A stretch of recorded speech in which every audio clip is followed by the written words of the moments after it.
असमानता बढ़ाती है। इसका सबसे बुरा असर जिन वर्गों के लिए हम उत्थान की बात करते हैं, जिसको समाज में अंतिम पंक्ति में जो व्यक्ति बैठा है उसको आगे लाने की बात करते हैं, सबसे ज्यादा नुकसान वो उनका होता है जो और जिनके लिए सरकार की योजनाएं बनाई जाती हैं, चाहे वो हमारा किसान हो, क्योंकि कर्ज माफी या सब्सिडी पाने के लिए चक्कर काटते हैं, हमारा गरीब हो, हमारी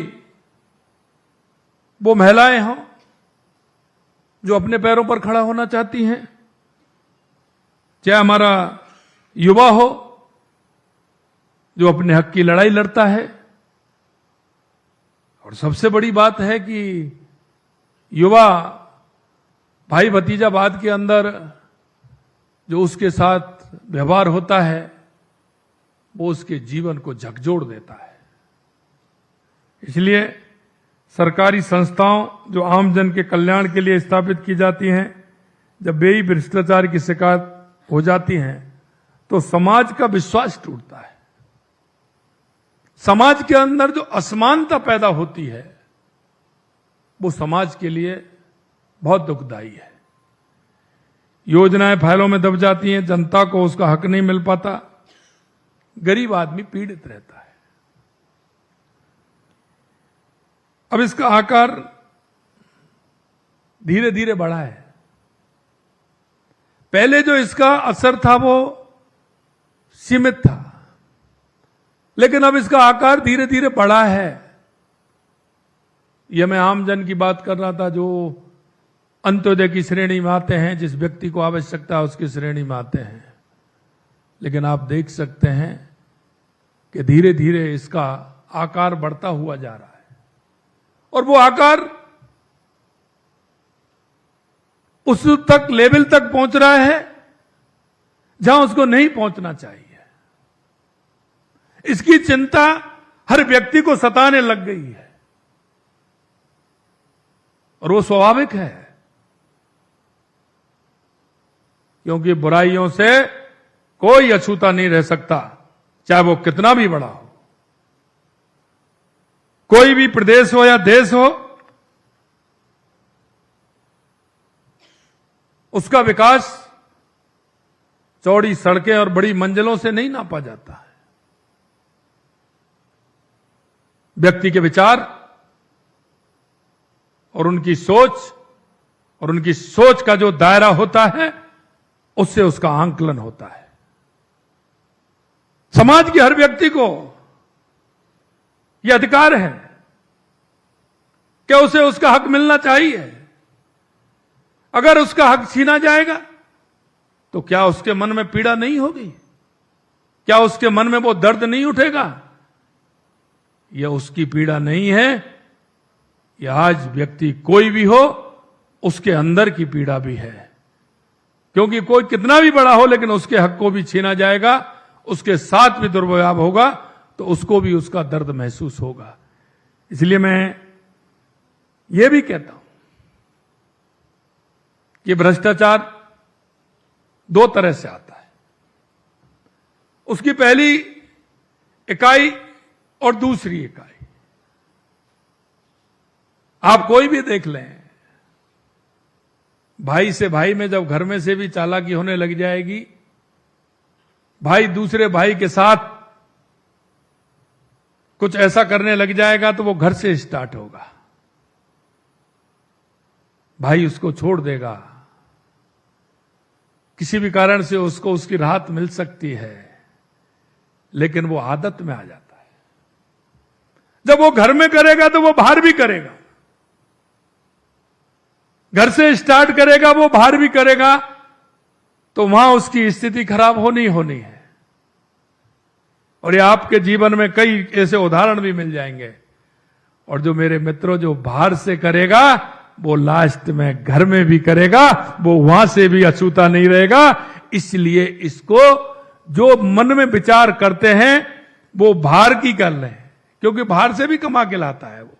घर वाले बड़े प्रसन्न होते हैं, घर वाले के मन में प्रसन्नता होती है कि हमारा अनीतिपूर्वक जो ये पैसा कमा रहा है हमारे घर में आ रहा है, हमारा ऐसा हो गया, वो ऐसा हो गया। वो लास्ट में घर में भी करता है जब घर वालों को उसका दर्द होता है कि अगर इसको पहले ही रोक दिया जाता तो हमारे घर की स्थिति ऐसी नहीं होती। ये बुराई है और इस बुराई को मिटाने के लिए हम सबको लड़ाई लड़नी होगी। लोगों के लोकतांत्रिक सरकार पर भरोसे को बनाए रखने में हमारी लड़ाई अत्यंत महत्वपूर्ण होगी। मित्रों, भ्रष्टाचार करने वालों के मौके पर ही रंगे हाथों पकड़ने, गबन आय से अधिक संपत्ति का पद दुरुपयोग आदि के मामलों को उजागर करने में जैसे सभी क्षेत्रों में एसीबी ने अपनी दक्षता और प्रतिबद्धता का परिचय दिया है। पिछले दिनों हमने पंडित दीनदयाल उपाध्याय अंत्योदय संबल पखवाड़े का आयोजन किया था, जिसके माध्यम से केंद्र और राज्य सरकार की कल्याणकारी योजनाओं को लाभ समाज के अंतिम व्यक्ति में खड़े व्यक्ति तक पहुंचाने के लिए हमारा ये कार्यक्रम चला। लेकिन इन जन कल्याणकारी योजनाओं को क्या हम ठीक प्रकार से पहुंचा पा रहे हैं? कभी कभी मैं देखता हूं हमारे ब्यूरो के अधिकारी बड़ा अच्छा काम करते हैं, लेकिन वो बदलते हुए चेहरों को देखते हैं। जब ब्यूरो काम करती है और उसकी सर्च करती है जब उसका चेहरा कैसा होता है, और ब्यूरो जब काम कर देती है तो उसका चेहरा कैसा होता है, वो भाव आपसे ज्यादा कोई नहीं जान सकता। लेकिन उस भाव को इसलिए मैं कहना चाहता हूं कि ये करने से पहले, देखने से पहले उस गरीब आदमी जो सड़क पर बैठा है, वो युवा जिसको ठीक प्रकार से शिक्षा नहीं मिल पाई, उसकी ओर हमें देखना है। वो हमारी बहन दिव्यांग है, उसको उसकी पेंशन नहीं मिल पाई, उनको तरफ हमें देखना है। क्योंकि ये कहीं ना कहीं किसी का हक खाने के लिए, कहीं ना कहीं उनका हक खाने के लिए वो काम कर रहा है।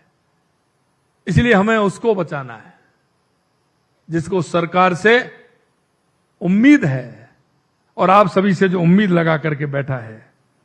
ऐसी हमारी जन कल्याणकारी योजनाओं का लाभ निरंतर अंतिम छोर तक पहुंचाने के लिए भ्रष्टाचार मुक्त प्रशासन आवश्यक है। ऐसे में एसीबी की भूमिका और भी महत्वपूर्ण हो जाती है। मैंने देखा कि कभी जिस तरह की स्थिति पैदा होती है, मैं इसलिए कहना चाहता हूं कि अभी मन को मत मारिए। आपको पूरी तरह से जो काम मिला है उसमें कहीं ना कहीं सरकार तो करती है, लेकिन ईश्वर का भी योगदान है कि आपको जहां लगाया है वो इसलिए लगाया है। आप जहां ऐसे नहीं आए, आप उसके निमित्त हैं, आपके द्वारा वो होना है। इसलिए मन में कभी ये नहीं हो। हमें हमारी जिम्मेदारी के साथ पूर्ण कार्रवाई करते हुए अंजाम तक जब तक हम नहीं पहुंच जाए, जब तक हम सांस नहीं ले, यह भी मैं आपसे कहना चाहता हूं, क्योंकि हमारा काम है। हमें हमारे राज्य को कैसा बनाना चाहते हैं, जैसा हम बनाना चाहते हैं उसके लिए वैसा काम हमें करना ही पड़ेगा। पिछले 1.5 वर्षों के दौरान हमारी सरकार ने भ्रष्टाचार के खिलाफ जीरो टॉलरेंस की नीति अपनाई है। भ्रष्टाचार निवारण अधिनियम की धारा 17(a) के तहत हमने पूर्व अनुमोदन प्रदान करने की प्रक्रिया तेज की है। भ्रष्ट लोक सेवकों के विरुद्ध अभियोजन स्वीकृति पर भी हम त्वरित निर्णय ले रहे हैं। हाल ही में राज्य सेवा के अधिकारियों के विरुद्ध अनुशासनात्मक कार्रवाई, अभियोजन स्वीकृति एवं 17(a) के विचाराधीन प्रकरणों का त्वरित निस्तारण किया है। हमने भ्रष्टाचार, अनाधिकृत अनुपस्थिति के गंभीर मामलों में सेवारत अधिकारियों को सेवा से बर्खास्त करने जैसे कठोर निर्णय भी लिए हैं और हमने उनकी पेंशन रोकने का भी काम किया है। आमजन की सहूलियत के लिए हमने सभी सरकारी विभागों के वेब पोर्टल पर ब्यूरो के हेल्पलाइन 1064 व्हाट्सएप नंबर 9413-502-834 प्रदर्शित कराए हैं। हमारी इस पहल से आमजन को भ्रष्टाचार के खिलाफ शिकायतों के लिए आसान प्लेटफॉर्म मिला है। हमारा स्पष्ट संदेश है कि भ्रष्टाचार में लिप्त किसी भी व्यक्ति को बख्शा नहीं जाएगा, चाहे वो किसी भी पद पर क्यों ना हो। भ्रष्ट सरकारी कर्मियों के विरुद्ध एसीबी के प्रकरणों में त्वरित एवं कठोर कार्रवाई के साथ साथ विभागीय कार्रवाई भी प्रभावी रूप से की जा रही है। अब एसीबी नई ऊर्जा एवं पूरी क्षमता के साथ भ्रष्टाचारियों पर कार्रवाई कर रही है। एसीबी ने अपने ही एक एडिशनल एसपी को भ्रष्टाचार के मामले में गिरफ्तार कर यह साबित कर दिया कि ब्यूरो के अंदर भी पूर्ण रूप से जीरो टॉलरेंस की नीति अपनाई जा रही है। मैं आज के इस अवसर पर एसीबी के अधिकारियों एवं कार्मिकों को उत्कृष्ट कार्यों के लिए बधाई देता हूं और मैं उनसे इतना भी कहना चाहता हूं कि एसीबी के साथ ही पूरे पुलिस प्रशासन को यह कहना चाहता हूं कि आपको किसी भी दबाव में आने की जरूरत नहीं है।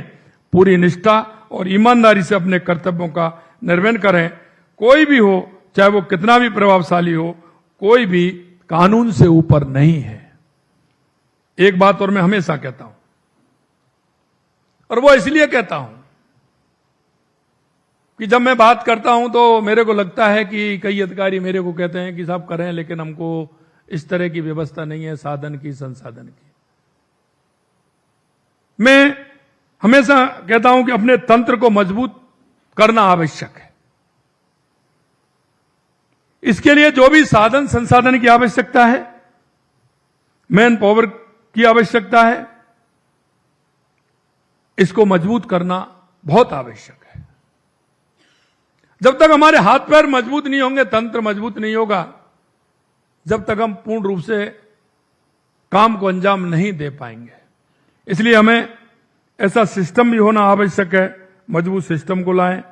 व्यक्ति को एसीबी में लेने के लिए कोई भी मजबूत एवं विकसित तंत्र बनाना भी आवश्यक है, क्योंकि व्यक्ति उस पर भरोसा करता है।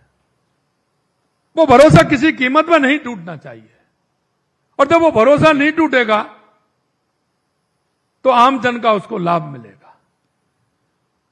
जिसमें हम हमारा तंत्र को मजबूत करें, उससे किसी भी तरह की विचार उत्पन्न होने में किसी भी तरह की बाधा उत्पन्न नहीं हो, यह मैं इसलिए कहना चाहता हूं। कभी कभी स्थिति बनती है, बाड़ी खेत को खाने लगती है। मेरे भाइयों, जब बाड़ी खेत को खाने लगेगी तो उस खेत में कुछ नहीं बचेगा। इसलिए हमारा तंत्र मजबूत हो, उसमें विश्वसनीयता हो, काम करने का जज्बा हो, उसके मन में किसी तरह का भाव, गलत भाव पैदा नहीं हो, यह भी हमें सुनिश्चित करना है। और हमने भ्रष्टाचार पर नियंत्रण के साथ साथ हमारी सरकार प्रदेश में कानून व्यवस्था को और अधिक सुदृढ़ करने के लिए निरंतर प्रयासरत है। इसका परिचय हमने प्रदेश में हमारी सरकार बनने के साथ ही दे दिया है। जो मैं कहना चाह रहा हूं, हमने गैंगस्टरों के निपटने के लिए एंटी गैंगस्टर टास्क फोर्स का प्रभावी कदम उठाए हैं। पुलिस में 10,000 पदों पर भर्ती प्रारंभ की है। नए 8 जिलों में हमने अतिरिक्त पुलिस अधीक्षक के कार्यालयों को स्वीकृति प्रदान की है। पद्मिनी, कालीबाई, अमृता देवी महिला पुलिस बटालियन की स्थापना हेतु पदों की प्रशासनिक वित्तीय स्वीकृति जारी कर दी है। पुलिस के रेस्पॉन्स टाइम को बेहतर करने के लिए 22 इंटरसेप्टर, 750 मोटरसाइकिल तथा पुलिस मोबाइल यूनिट को 500 पुलिस मोबाइल यूनिट वाहन उपलब्ध कराए गए हैं। साथ ही 500 कायलिका पेट्रोलिंग टीम का गठन भी हमने किया है। इसमें और आवश्यकता होगी, मैं कहता हूं, जो भी आवश्यकता होगी हम उसको करेंगे।